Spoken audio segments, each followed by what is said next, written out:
that very soon we will all see the building of the third temple in Jerusalem. A rehearsal for the red heifer ceremony has just taken place in Israel. The sound of awakening. It began not with a trumpet of war, but with the ancient call of the shofar. Long, trembling, reverent. The blast rose through the streets of Jerusalem like a signal from another age.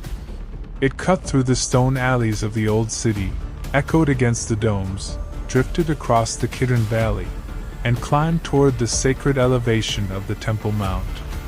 But this was no feast day. This was no celebration. Sirens also cried, not those of conflict, but the deeper sirens of the soul. Something had shifted in the spiritual atmosphere. A convergence. A trembling. The watchers on the walls sensed it. Intercessors rose from sleep. Orthodox rabbis turned their eyes eastward. In hidden corners of the city, those trained in priestly rites adjusted their garments. Rumors flew like doves startled from a rooftop. Something ancient was stirring. The day had started quietly. Just another morning in Jerusalem. But deep beneath the surface, the earth whispered of things long buried. Near the southern edge of the Temple Mount, construction workers paused. Seismic monitors recorded low tremors, too faint for the untrained ear but enough to draw attention. Moments later, their sight was locked down. Cameras were covered. No journalists were permitted entry. And then a convoy arrived. Not military, not political, but sacred. Black-suited rabbis stepped from the vehicles holding scrolls, ancient Torahs swaddled in velvet, their silver crowns glinting in the morning light. And behind them came the true spectacle, a red heifer. Unblemished, untouched, flawless. She walked as if summoned, her hooves leaving delicate prints on soil that had not known such purity in over 2,000 years. Above them, drone footage captured something even more provocative, outlines in the dirt, marked and measured, forming the unmistakable rectangular footprint of a structure. Its dimensions were exact. Not random. Not theoretical. They matched the vision described in Ezekiel. The third temple. The very one prophets dreamed of. No longer confined to scripture. It was being plotted into soil. The city held its breath. And in a moment that passed without fanfare but thundered in the heavens, a whisper spread through the streets. The heifer has been approved. The foundation will be laid before the summer ends. The heifer without blemish. She was born under a crimson sky in the pastures of Shiloh. From her first breath, the rabbis watched her. Not as farmers watch cattle, but as priests once watched for signs in the heavens. Every strand of her hair was examined under magnification. Her eyes, her limbs, her silence. She was unlike the others. She was entirely red, not a single white or black hair, not a spot, not a scar, not even the faintest discoloration. The red heifer. In ancient Israel, she would have meant purification. Today, she meant something far more unsettling: preparation. She was transported under guard, across highways and borders, through checkpoints and spiritual barriers. The Israeli media avoided the story. The international press scoffed at it, some muttering about religious symbolism, others dismissing it as a stunt. But the rabbis didn't blink. To them, it was destiny. An answer. A sign from heaven. In a secure compound near the Mount of Olives, she now stood, majestic and still, as if aware of her role in this unfolding drama. Not just a cow, but a vessel. A vessel for the ancient rites of cleansing. A vessel for prophecy. The Mishnah describes her necessity. Only through the ashes of a red heifer can the impurity of death be removed. No priest could ascend the altar without her. No sacrifice could be accepted without her. No third temple could rise in purity until her body was burned, her ashes mixed with water, and her cleansing poured over those who would serve. The priests had waited generations for her. Now they examined her daily. She was guarded night and day. She was fed by virgins, untouched by burden or labor, never yoked. Her diet was monitored. Her posture noted. Every sound she made was logged. Inside a nearby compound, an ancient scroll was unrolled. A Kohen Gadol, high priest in training, traced the Hebrew text with his finger. Bring thee a red heifer, without spot, wherein is no blemish, and upon which never came yoke. He paused, tears forming in his eyes. We are standing, he whispered, on the edge of time. Elsewhere, the Temple Institute buzzed with activity. Gold tools were polished. Vestments embroidered. A silver laver was filled with fresh spring water. In another room, DNA samples of the Levitical line were being cross-referenced to confirm priestly heritage. The future ministers of the temple, some barely 20 years old, studied purification laws with trembling hands. And outside a storm gathered, not of weather, but of prophecy. Whispers from Iran, condemnations from clerics, nervous chatter in the UN corridors. They knew what the red heifer meant. It meant the Jews were no longer theorizing. They were preparing. And the world, already trembling from wars and rumors of wars, now had a new headline to ignore, or fear. The watchers knew. The remnant felt it. The ashes would soon be ready. And once they were scattered over sacred water, there would be no turning back. The Temple Institute and Sacred Preparation. Down a narrow street in the Jewish quarter of the Old City, tucked behind stone arches and hidden from tourist maps, lies a building that few dare to fully comprehend, the Temple Institute. To the untrained eye, it looks like a museum. Artifacts behind glass. Models of golden vessels. Photographs of the Temple Mount. But for those with eyes to see, this is no museum. It is an armory. A staging ground. A prophecy in progress. Inside, a group of young men dressed in white tunics rehearse rituals older than Rome. One steps forward, holding a silver trumpet in both hands, trembling as he positions it to his lips. Another kneels before a replica altar, pouring water into a bronze basin with steady precision. Not one gesture is improvised. Every motion follows Torah, Mishnah, and millennia of rabbinic instruction. On the second floor, artisans etch golden crowns for the menorah. Beside them, priests in training carefully examine a breastplate inlaid with 12 gemstones, each representing a tribe of Israel. The colors sparkle under halogen lights: sardius, topaz, emerald, sapphire, diamond. Each stone, perfectly cut, perfectly placed. This is not religious cosplay. It is Levitical restoration. A woman in her 50s, fingers blue with dye, weaves a priestly garment from wool dyed in rare techelet, extracted painstakingly from Mediterranean mollusks. This sacred blue had been lost for centuries. Now it is returned. Everything that was scattered is being regathered. Garments, instruments, incense, knowledge. In the war room beneath the institute, scrolls are unfurled on polished tables. Detailed architectural plans. Satellite overlays of the Temple Mount. 3D models rendered in gold and white, digitally animated on transparent screens. The plans are not theoretical. They are ready. Complete.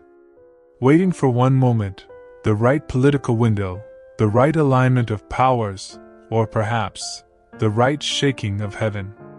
Rabbi Hillel Weiss steps into the room, eyes bright with an urgency too deep to hide. The time has come, he says quietly. We have the priests. We have the tools. We have the land. The only thing that delays us now is fear. He lifts a Torah scroll and unrolls it to Leviticus 6. The fire must be kept burning on the altar continuously. It must not go out. The room falls silent. Around him, modern-day Kohanim nod. They are not merely religious students. They are descendants, blood linked to Aaron himself. DNA verified. Trained. Purified. Waiting. Suddenly, a voice cracks through the intercom. A report. The red heifer has passed another stage of examination. No blemishes. Still valid. Applause breaks out. But it is solemn. Reverent. They all know what this means. They are standing on the precipice of a cosmic rehearsal. One that has been delayed for nearly 2,000 years. Every detail has been accounted for.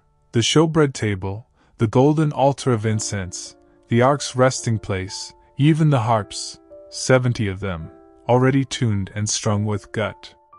Some say they're crazy. Some say it's political. But the ones who see through the veil know better. This isn't nostalgia. This is prophecy being dressed in garments again. And it is nearly ready to ascend.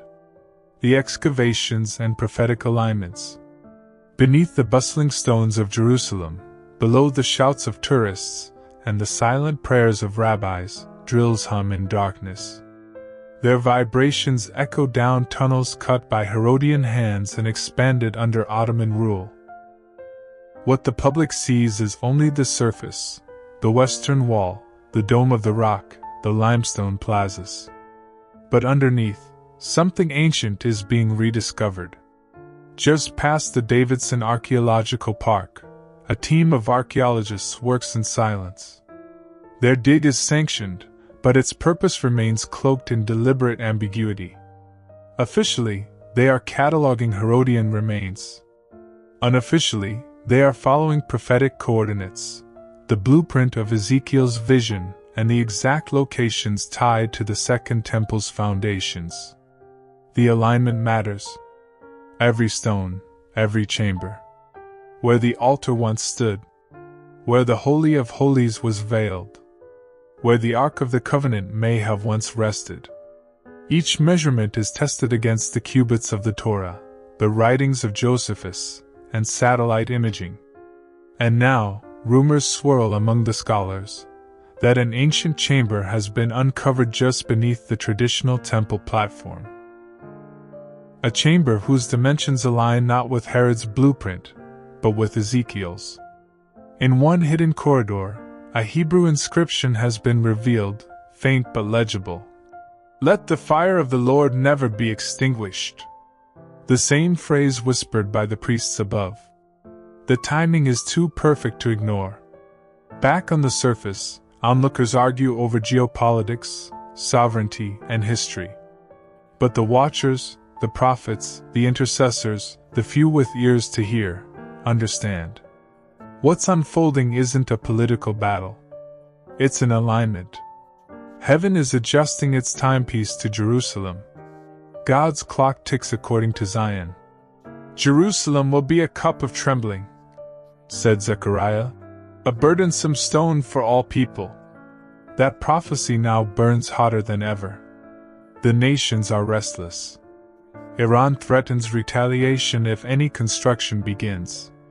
Jordan denounces the red heifer. The UN passes motions to protect the Al-Aqsa compound. But underground, in stone chambers lined with centuries of dust, the Lord's purposes are undeterred. Meanwhile, in a small synagogue near Mea Shearim, a rabbi opens the scroll of Ezekiel and reads aloud. "And behold, the glory of the God of Israel came from the way of the east, and the earth shined with his glory.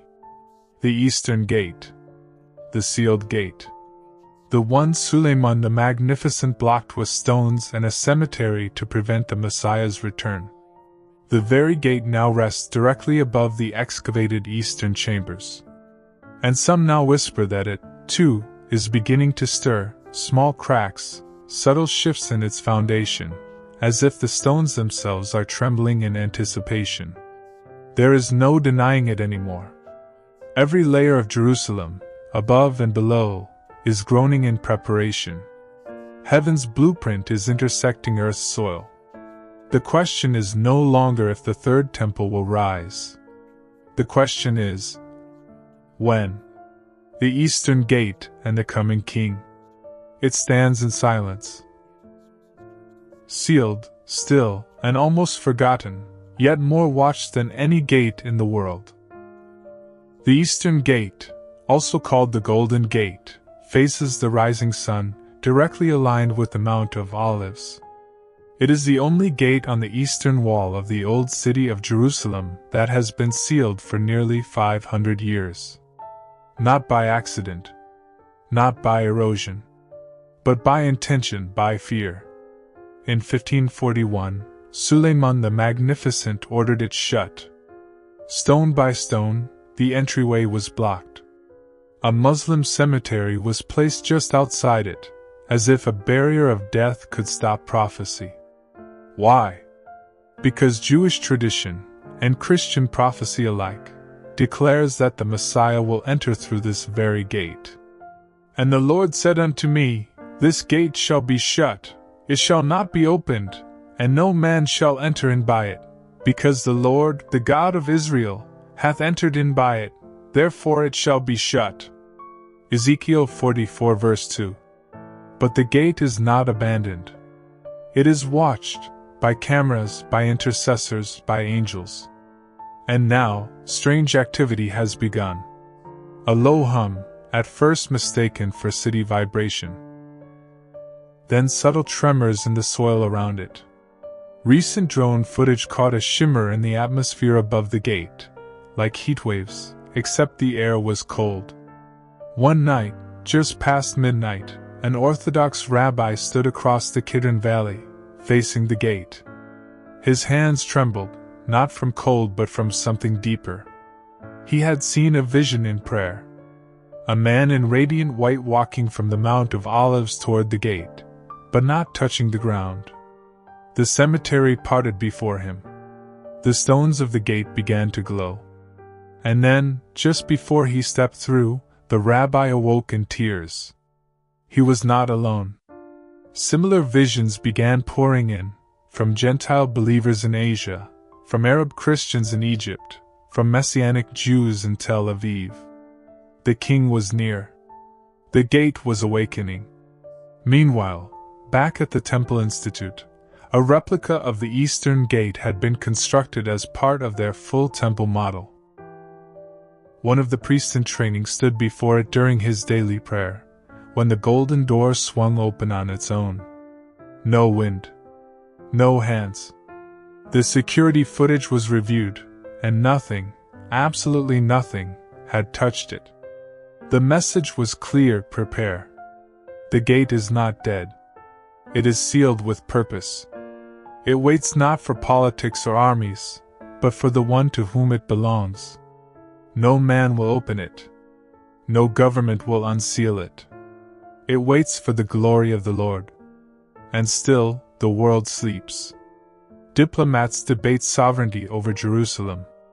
Leaders visit, post photos, and move on. But the watchers, the true ones, are looking at that gate. Every crack. Every tremble. Every strange light at dawn. For they know, just as the prophets knew, just as Ezekiel saw, the king is coming from the east. And when his foot touches the Mount of Olives, and when he walks toward that gate, no stone, no grave, no decree of man will keep him out. Mount of Olives and the heavenly descent.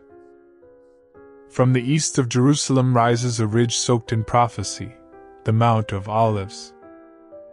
Its olive trees have stood for centuries, gnarled and weathered like sentinels, their roots tangled in secrets and promises. The mount overlooks the Temple Mount directly. Between them lies the Kidron Valley, a corridor of destiny. This is where Yeshua wept over Jerusalem. This is where he ascended into the heavens. And this the prophets declare, is where he will return. And his feet shall stand in that day upon the Mount of Olives, which is before Jerusalem on the east. Zechariah 14 verse 4. The verse is not metaphor. It is geographical. Exact. And now, the soil beneath the mount is beginning to move. Geologists recently documented subtle tectonic shifts beneath the eastern edge of the hill. The fault line, which splits the Mount of Olives north to south, was previously stable. But over the last 18 months, it's shown unusual seismic tension. Nothing catastrophic. Not yet. But pressure is building. Some say it's normal activity. But the watchers know better. This is the prelude.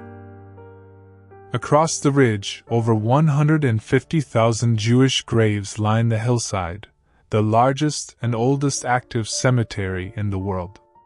The dead face the eastern gate.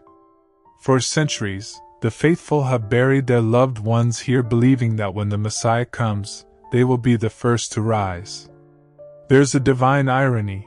The very cemetery built to prevent his return is the one prepared to meet him. Every morning before sunrise, a group of believers climbs the mount with prayer shawls and shofars. They blow the trumpet toward the city. They read Ezekiel and Zechariah aloud. The city below is mostly unaware. But above, in the heavens, something is shaking loose. One morning, as fog blanketed the valley and the gate was barely visible, a young girl in the group cried out in a language she did not know. Her father knelt beside her. She pointed toward the sky and whispered, "He's on his way." At the same time, a security camera on the Temple Mount caught a brief flash of light arching over the eastern gate. No lightning, no explanation. Just a single arc, as if drawn by unseen fire. The signs are converging. The tremors. The visions. The gate. The red heifer. The priesthood. The blueprint. Every layer of Jerusalem's soil now aligns with the word of God like cogs in a divine clock, ticking toward a cosmic collision, when heaven will once again touch earth.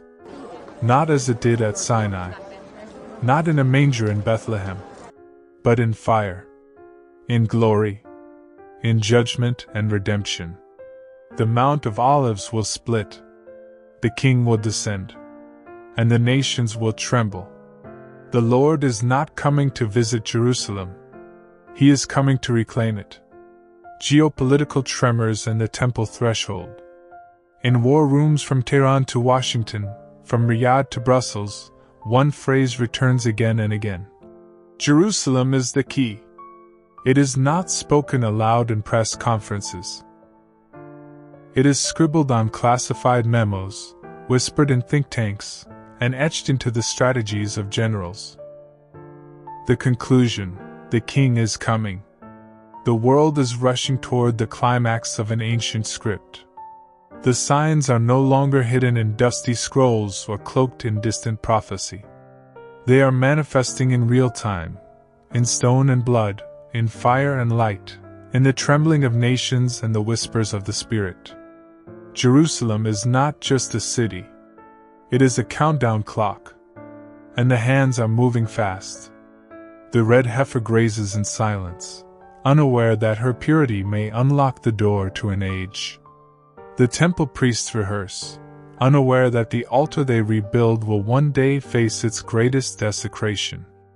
The eastern gate remains sealed, holding its breath for the one who alone has the right to open it.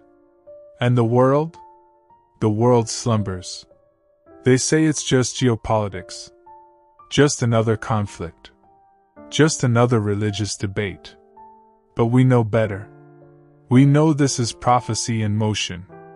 We know what the prophets saw: Isaiah, Ezekiel, Daniel, Zechariah. We know what Jesus himself warned when he wept over Jerusalem. You will not see me again until you say, "Blessed is he who comes in the name of the Lord." Matthew 23 verse 39. He is coming. not as a teacher, not as a lamb, but as the Lion of Judah, as the conquering king. The nations will gather, the Antichrist will rise, the temple will stand, and for a moment it will seem as if darkness has won. But then, when the sky is blackest, when the saints are pressed, when Jerusalem is surrounded, then he will descend, with eyes like fire, with a robe dipped in blood, with the armies of heaven behind him. He will place his feet on the Mount of Olives, and the mountain will split in two. He will enter through the eastern gate, the very gate sealed for 5 centuries. He will cleanse the temple. He will judge the nations. He will reign from Jerusalem, not for 4 years or 40, but for 1,000. And the Lord shall be king over all the earth. Zechariah 14 verse 9. This is not fantasy. This is not theory. This is the unchangeable word of the living God. And now, for the first time in millennia, the pieces are all on the board. The red heifer, the Levitical priesthood, the altar, the temple vessels, the desire to rebuild, the geopolitical shaking, the nations converging, the covenant approaching. Everything is in place. So what do? We watch. We pray. We warn. We worship. And we declare to a sleeping world, the King is coming, not in secret, not in theory, but in power, in glory, in fire, and every eye will see him. The time for casual Christianity is over. The time for compromise is over. The time to decide, truly, fully, fearlessly, who we belong to, is now. Because this isn't just a chapter in history. It is the final act. And when he comes, he will not come as a guest, but as a judge, and as the long-awaited King of Kings.